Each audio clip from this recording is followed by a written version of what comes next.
రోజు మాత్రలు వేసుకోకుండా ఒకే ఒక్క ఐవి ఇంజెక్షన్ తీసుకొని చెడు కొలెస్ట్రాల్ని కంప్లీట్గా తగ్గించుకునే అవకాశం ఉంటే ఇప్పుడు ప్రపంచ వైద్య రంగంలో అందరినీ ఆకర్షిస్తున్న కొత్త ట్రీట్మెంట్ ఇదే.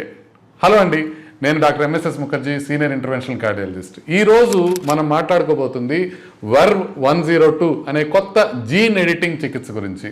ఇది 2026 మేలో న్యూ ఇంగ్లాండ్ జర్నల్ ఆఫ్ మెడిసిన్లో పబ్లిష్ అయింది. మన శరీరంలో PCSK9 అనే ఒక ప్రోటీన్ ఉంటుంది. ఇది LDL అంటే చెడు కొలెస్ట్రాల్ పెరగడానికి సహాయపడుతుంది. కొంతమందిలో జన్మతః PCSK9 తక్కువగా ఉంటుంది. అలాంటి వాటిల్లో హార్ట్ అటాక్ రిస్క్ కూడా తక్కువగా ఉంటుందని శాస్త్రవేత్తలు చాలా కాలంగా గమనిస్తున్నారు. ఇప్పుడు అదే విషయాన్ని మందులతో కాకుండా జీన్ ఎడిటింగ్ ద్వారా చేయాలని ప్రయత్నం చేస్తున్నారు. ఈ VERV-102 ఐవి ఇంజెక్షన్ ఇస్తే ఏం చేస్తుంది అని అంటే, లివర్లోని డిఎన్ఏలో ఒక చిన్న మార్పు చేసి PCSK9 పనితీరుని తగ్గించే ప్రయత్నం చేస్తుంది. ఈ స్టడీలో ఫెమిలియల్ హైపర్ కొలెస్ట్రాలీమియా అనే తీవ్రమైన వారసత్వ కొలెస్ట్రాల్ సమస్య ఉన్న రోగులకి ఒకే ఒక్క ఐవి ఇంజెక్షన్ ఇచ్చారు. ఆ ఇచ్చినప్పుడు రిజల్ట్స్ చాలా ఆసక్తికరంగా ఉన్నాయి. అత్యధిక డోస్ తీసుకున్న వారిలో LDL కొలెస్ట్రాల్ దాదాపు 70% తగ్గింది. PCSK9 స్థాయిలు 81% వరకు తగ్గాయి.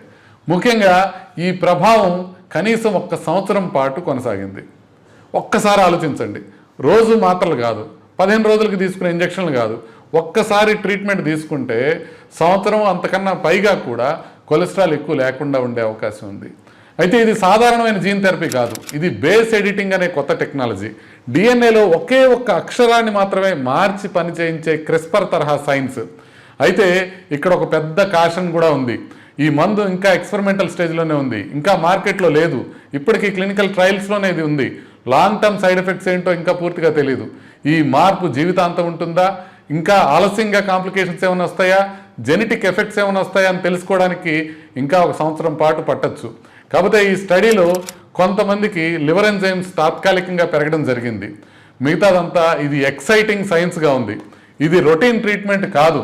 అయినా కూడా హార్ట్ డిసీజ్ ట్రీట్మెంట్ భవిష్యత్తు ఎటు వెళ్తుందో ఈ స్టడీ స్పష్టంగా చూపిస్తుంది. స్టాటిన్స్ నుంచి ఇంజెక్షన్స్ వరకు, ఇప్పుడు జీన్ ఎడిటింగ్ వరకు వచ్చేసాం. ఇలాంటి ఎవిడెన్స్ బేస్డ్ ప్రోటోకాల్ కోసం మా అప్డేట్ రెగ్యులర్గా ఫాలో అవుతుండండి. ఏ టెక్నాలజీ వచ్చినా వ్యాయామం, మంచి ఆహారం, స్మోకింగ్ మానేయటం, డయాబెటీస్, బీపీ కంట్రోల్ చేసుకోవడం, ఇవే హార్ట్ డిసీజ్ ప్రివెన్షన్కి ఫౌండేషన్.